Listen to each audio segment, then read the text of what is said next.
Selamat sejahtera saya ucapkan kepada Dr. Khairiatul Madiana binti Jansat. Kami dari kumpulan 10 akan membentangkan penilaian risiko alam sekitar untuk pembangunan kawasan bukit di Paya Turubung, Pulau Pinang, Malaysia. Berikut merupakan ahli kumpulan 10. Pengenalan, Pulau Pinang merupakan negeri yang pesat dengan pembangunan.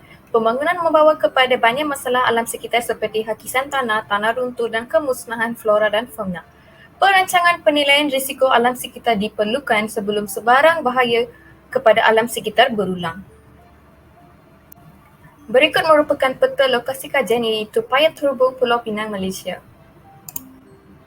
Metodologi, penilaian projek akan dilakukan melalui beberapa fasa, iaitu fasa 1 pemilihan tapak dan parameter, fasa 2 klasifikasi risiko, fasa 3 semakan laporan, fasa 4 penilaian dan fasa kelima ialah pemetaan. Seterusnya, saya akan meneruskan pembentangan dengan menceritakan tentang pengenalpastian bahaya dan punca. Selepas kita melengkapkan proses semakan untuk setiap laporan berdasarkan parameter yang dipilih, analisis metrik risiko alam sekitar di kawasan Paya Turubung ini telah pun dijalankan dan hasilnya ditunjukkan dalam rajah yang kedua. Dari analisis metrik membolehkan risiko alam sekitar untuk direkodkan secara kualitatif dan dikelaskan sebagai risiko yang sangat rendah kepada risiko yang sangat tinggi menggunakan nombor 1 hingga 5. Berikut merupakan jadual 1 yang menunjukkan nombor parameter bagi setiap parameter bahaya. Berdasarkan rajah yang ketiga ini menunjukkan parameter utama yang menyumbang kepada risiko alam sekitar di kawasan Paya Turubung ini adalah kekuatan rincit, yang mana ia ni berpunca kerana kekuatan rincit yang rendah akan menyebabkan tanah runtuh apabila beban berat dikenakan di tanah permukaan. Jadi daripada rajah ini kita dapat lihat terdapat 8 kawasan yang menunjukkan nilai yang sangat tinggi iaitu nombor 5 pada kategori kekuatan rincit, seterusnya menjadikan risiko purata sebanyak 3.81. Jadual ini menunjukkan penerangan bagi setiap kebarangkalian risiko alam sekitar. Antara kawasan yang berisiko di Paya Turubung ialah kawasan P8 dan P14. Berdasarkan analisis matriks, kawasan P8 dan P14 mempunyai skor yang tertinggi iaitu sebanyak 4, di mana terdapat 7 parameter di kawasan-kawasan ini yang dinilai dengan skor 5. Ini menunjukkan parameter-parameter ini berpotensi menyebabkan risiko bencana berlaku di kawasan tersebut dan dilabel sebagai kawasan berisiko tinggi. Parameter berisiko tinggi yang pertama ialah penentuan kualiti batuan di mana ia menjejaskan kawasan P8 dengan nilai skor 5. Menurut DAS pada tahun 2002, untuk parameter ini, skor 5 menandakan peratus RQD adalah antara 0 sehingga 25%. Ini bermaksud, kualiti batuan adalah sangat lemah dan mempunyai kestabilan tanah yang sangat rendah dan seterusnya boleh menyebabkan tanah runtuh dan membahayakan nyawa manusia. Seterusnya, bagi parameter indeks plastik, skor untuk parameter ini di kawasan P8 ialah 5 di mana menurut DAS 2002, peratus indeks plastik ialah antara 1% ke 5%. Peratusan indeks plastik yang rendah menunjukkan kurang air boleh ditampung oleh struktur tanah tersebut dan ini membuatkan tanah menjadi lemut dan tidak sesuai untuk aktiviti pembinaan. Parameter berisiko tinggi yang seterusnya ialah parameter analisis batuan jatuh. Berdasarkan metrik analisis, kawasan P8 mendapat skor 5 bagi parameter ini. Menurut Institution of Engineers Malaysia pada tahun 2000, skor 5 untuk parameter ini menunjukkan bahawa hanya terdapat analisis dan pengesyuaran yang sedikit di kawasan tersebut.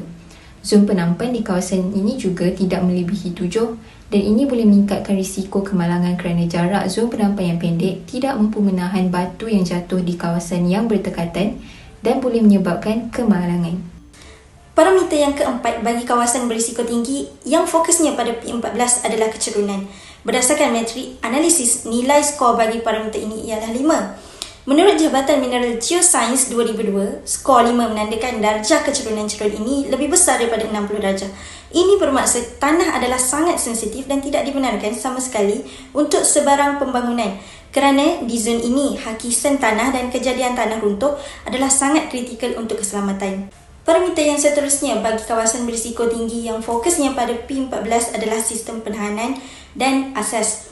Berdasarkan metrik analisis, nilai skor untuk parameter ini di kawasan P14 ialah 5 menurut Xu dan Tan 2003. Untuk parameter ini, skor 5 menandakan tiada atau tidak cukup penerangan dan cadangan mengenai sistem penahanan dan sistem asas kecuali satu lukisan atau plan atau faktor keselamatan Factor of Safety FOS untuk reka bentuk.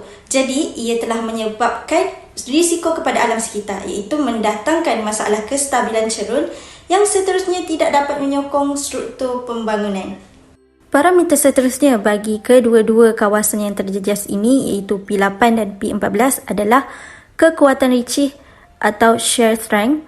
Berdasarkan matriks analisis, nilai skor kawasan P8 dan P14 adalah skor 5 menurut sumber daripada Institut Kerja Raya Malaysia 1998. Ini menunjukkan bahawa kekuatan ricih di kawasan P8 dan P14 mempunyai ketumpatan yang rendah di mana ianya tidak boleh dikenakan dengan tekanan. Tanah juga mempunyai konsistensi yang sangat rendah iaitu antara 0 hingga 25 kN/meter persegi.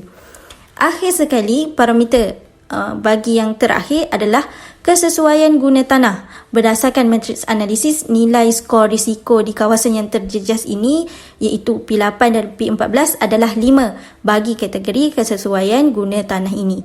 Menurut Taib 2004, perkara ini menunjukkan bahawa majoriti tanah di kawasan P8 dan P14 mempunyai kecerunan lebih daripada 35 darjah. Ini boleh mendatangkan risiko hakisan yang tinggi yang boleh menyumbang kepada tanah runtuh di kawasan tersebut.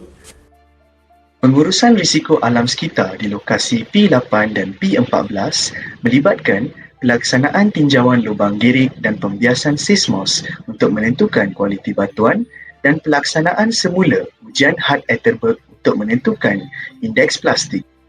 Selain itu, kesesuaian guna tanah dan kekuatan ricih tanah harus dinilai semula mengikut kaedah-kaedah yang dinyatakan di samping mengambil kira faktor-faktor keselamatan dalam pengesyoran semua sistem penahanan dan asas.